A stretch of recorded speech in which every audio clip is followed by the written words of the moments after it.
What do you think needs to increase or be better in terms of getting people to actually sit down and realize that the women's game is quality, it's exciting, you know, it deserves the same amount of respect as the men's game? Because often I'm met with the topic of, or you know, the conversation of, well, the women's game isn't as interesting or as exciting as the men's. And I'm like, if you don't watch, you don't know. And that's where it's so frustrating for me. So what do people need to do to actually get themselves, or what do we need to do as a culture to get people to sit in a chair and turn on, you know, Tottenham versus City for in terms of a women's game?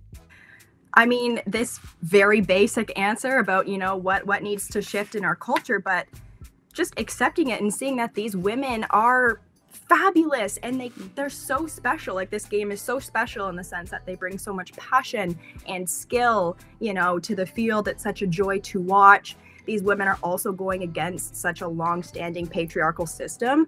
And these athletes, you know, they're digging their heels into the ground. They're saying we deserve to have, you know, our place in this field. We're talented. We're courageous.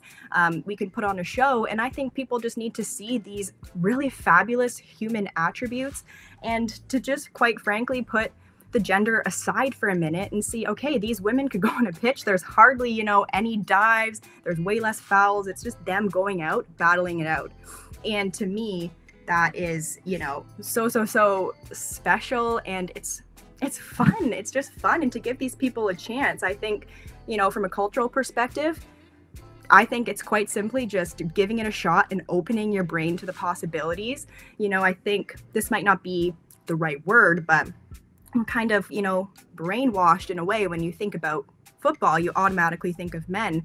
So it's just changing this idea of how we perceive what football is, bringing inclusivity and accessibility and equity in it, you know, simply tweeting about it, doing your research, going to a game, put those, you know, put your bums in the seats and just go, give it a shot, right? So it's just, to me, quite as simple as just opening your mind. And I think we see it as sort of, you know, other industries, like, let's say, business or culture. You have a man and a woman, you know, going up for the same job. Of course, you're going to want to have equality and you want to be treated fairly. So why can't women in sport do that? With any of the female footballers that you've spoken to or you've interviewed, have any of them ever expressed how frustrating it is for them that the women's game isn't seen on the same level as the men's game?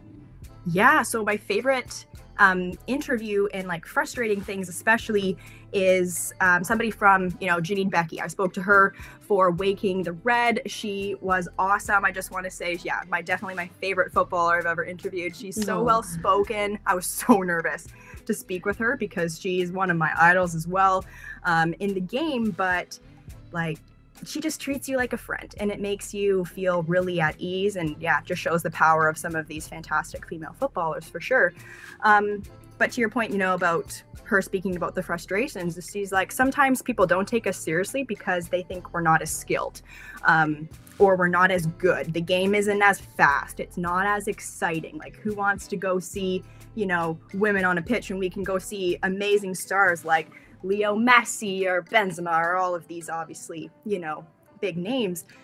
And I think sometimes, you know, the women's game, just to a little bit about my answer before, where she was like, it's so mental because we're fighting every single day to show the world that we, you know, can hone our craft. We deserve to be here. We deserve a voice. We want to inspire young people. But how can we do that if they, you know, won't put us on TV? They won't tweet about us. They won't give us accessible, you know, resources or equal funding, like with this whole Canadian debacle right now going on with Canada Soccer.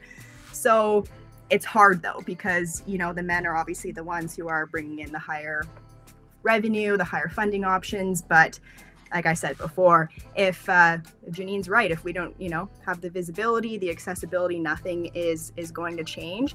But I think it'll just take this idea of people watching the game, seeing how crazy brave these women are. They're like, yeah, incredible rock stars. And it's just frustrating that people aren't really giving it a shot as much as they should.